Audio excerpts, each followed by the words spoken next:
Hi guys, this is Katie Smith. Come join your SAC's varsity cheerleaders to support our boys as they go up against St. Michael's in their very first football game. Now over to you, Becca. Good morning, SAC students. Today is Thursday, August 30th for your KSAC News. And now over to the top story. The Freedom from Religion Foundation has recently demanded an immediate investigation at Ridgeon High School in Lafayette, Georgia. Why? To inspect the high school football coach, Mark Mariakis, for allowing local churches to feed his football teams before games. According to the anti-Christian group, it is a violation of separation of church and state for churches to feed high school children. Freedom from Religion attorney Andrew Seidel claims taking public school football teams to church, even for a meal, is unconstitutional. He goes on further to say this program of churches feeding high school students is an egregious violation of the Establishment Clause and must cease immediately. The atheist group is claiming that the high school football team is violating the First Amendment by accepting the meals from the local churches. On the contrary, Christian leaders are encouraging believers to stand up against the attacks from the Freedom from Religion Foundation.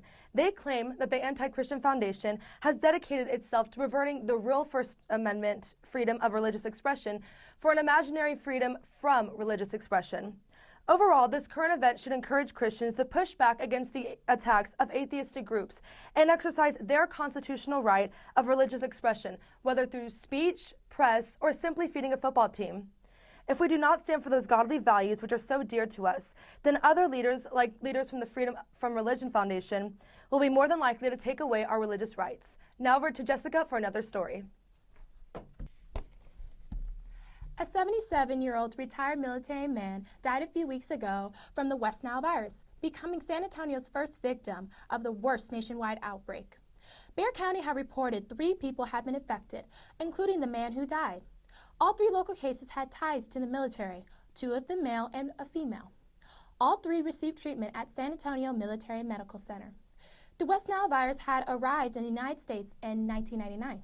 The virus is a serious illness that experts believe is a seasonal epidemic that flares up in the summer and continues into the fall. The virus is spread through mosquitoes that feed on infected birds, then bite humans or animals. Now, you may not think it can affect you, but it can, especially if you live near the San Antonio military bases like Lackland, Randolph, Camp Bullis, or Fort Sam. Here are a few ways to prevent the virus from infecting you and your family.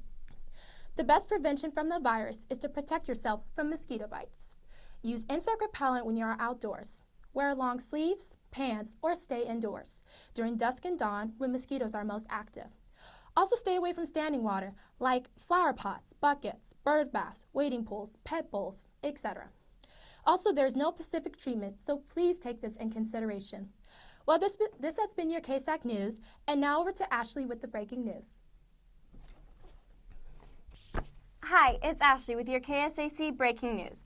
According to the San Antonio Express News, city residents have been targeted by con artists and computer hackers seeking to obtain your personal banking information. Teachers, administrators, and students at SACS have reported that they have received phone calls and texts this past week informing them by a recorded message that their debit cards have been compromised. They were instructed to go to a location to give their personal information to properly secure their debit accounts. If you should get such calls or texts, ignore them. Do not give your personal information. Their goal is to steal money from accounts, and our city is a target on a large scale. And now over to Logan with a special report. My name's Logan. Here's my interview with Ms. Randolph. 7 years ago yesterday, Hurricane Katrina hit New Orleans, and tensions are being high and precautions are being set because Tropical Storm Isaac is set to turn into a hurricane and might be able to impact New Orleans very soon. Ms. Randolph, you have family in New Orleans, and they went through Hurricane Katrina 7 years ago. What is being done this year, right now, to for cautions against that? Okay, well, my family lives there on the coast. They're not in New Orleans. Okay, they're in Bay St. Louis, Mississippi, which is about 50 miles away.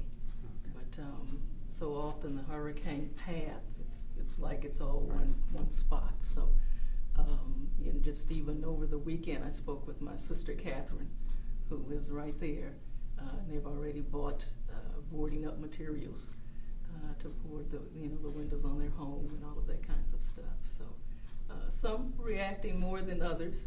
You know, it's kind of an individual thing for them. My great aunt. I have a great aunt that lives there. Her family's taking care of her. She's the one that lost her home actually in '05. I actually had two aunts who lost their home. One has passed away, gone home to be with the Lord.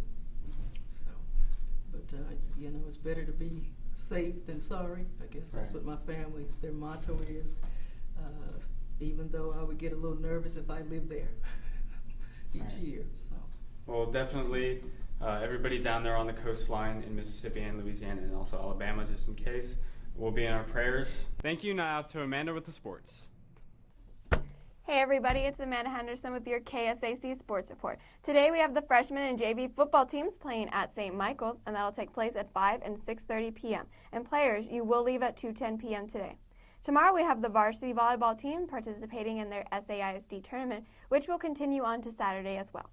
Also on Friday we have the varsity football team playing in their very first game, and that'll be against St. Michael's at 7:30 p.m. right here at SACS. Well, thanks everyone. This has been your sports report. Now into Chase Potter, our sports field reporter.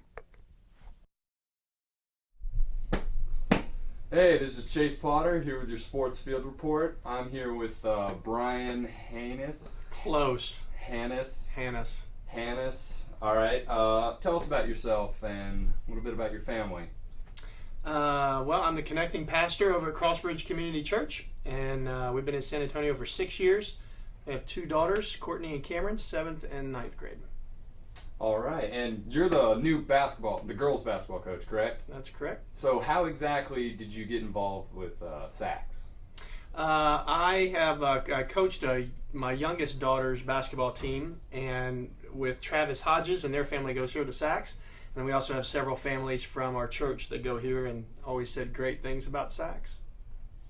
All right. So what are your goals or kind of your expectations for this year? Well, I mean, first and foremost is to honor Jesus, and second is to create some energy and excitement in the basketball program, and looking forward to meeting and getting to know some of the players and just making SACS and the Lord proud. All right. So if girls want to play basketball, where should they go? Yeah, we're having a meeting next Wednesday at lunch in the high school meeting room, and we'd love anybody that's interested, or if you have a friend that you think might be interested, bring them along just to hear about what we're going to do and the excitement that's here. And it's going to be next Wednesday at during lunch in the high school meeting room. In the high school meeting room. That's right, ladies. You're probably kind of conditioned. I've been talking to this guy. I don't know if you're familiar with this, but this is a football. I see that. And we're playing on Friday night. It's kind of a big deal. You should go because, I mean... You're going to be there. Bingo. And it's South Texas. I mean, who doesn't love football? Now we're to Spicy with the weather. Okay. Good morning, students. This is Spicy here with your KSAC weather report. And it is actually weather that has been in the top of the news this week. As most of you know, Hurricane Isaac hit Louisiana yesterday on the 7th anniversary of Hurricane Katrina. And the season football opener at Texas A&M was actually canceled. So what does this mean for us? It actually just means hotter temperatures. That's right, today it's going to be near the hundreds all day today, but it should be cooling out near the 70s tonight. And as for tomorrow, as everyone is going out to support your football team in their first game of the season, you might want to plan accordingly because temperatures are also going to be near those hundreds. And if you're an athlete, be sure to stay hydrated. Thank you guys so much for listening. This has been Spicy with your weather report. Now over to the ER with your random fact. Hi, this is Ronnie Hartman with your random fact of the day. Did you know that 12 newborns will be given to the wrong mother daily? This has been your KSAC News Report. Have a great Labor Day weekend. Okay, I'm done.